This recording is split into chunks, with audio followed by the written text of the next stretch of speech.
Hi, இது என்ன இப்படி முடிச்சு அழிட்டு போறேன்னு பாக்குறீங்களா? ஆமாங்க, 3 வருஷம் கழிச்சு நம்ம இன்னைக்கு ஒரு வேலையை ஸ்டார்ட் பண்ண போறோம். இந்த புடவை 2 புடவை இருக்குங்க, 2 புடவை ஒரே மாதிரி. இந்த புடவையில் நம்ம ஃப்ராக் தைக்க போறோம். அது எந்த மாதிரி ஃப்ராக்னா, இந்த ஃப்ராக் இது நானே தைச்சதுதான். ஓகேங்களா? தெரியுதா? இங்க பாருங்க. ஓகேவா? இது நானே தைச்சதான். இந்த நெக்கு வந்து எப்படின்னா, கழுத்து ரொம்ப லென்த் ஆயிடுச்சு. ஏன்னா யூடியூப்பை பார்த்தா தைச்சேன், கொஞ்சம் இறக்கமாயிருச்சு.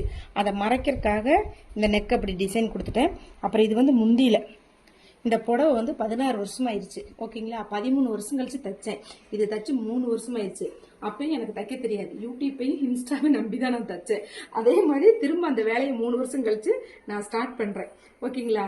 அதே யூடியூப்ல இன்ஸ்டாகிராம்ல நம்பி தான் நான் முக்கவாசி இந்த ப்ராக்கை தைக்க போறேன். சப்போர்ட் பண்ணுங்க. ஓகேங்களா? நான் தச்சு முடிச்சுட்டு எப்படி சொல்றேன், ஆனால் ஸ்லீவ் மட்டும் இப்போ வேற வைக்க போறேன். பலூன் ஸ்லீவ் வைக்க போறேன், இந்த ஸ்லீவ் இல்லாமல். ஓகேங்களா? அது புதுசாக ட்ரை பண்ண போறேன். வச்சுட்டு உங்களுக்கு எப்படி இருக்குன்னு சொல்றேன். ஓகே, பாய். கமெண்ட் பாக்ஸ்ல கமெண்ட் பண்ணுங்க. டவுட்னா நான் வீடியோ போடுவேன்.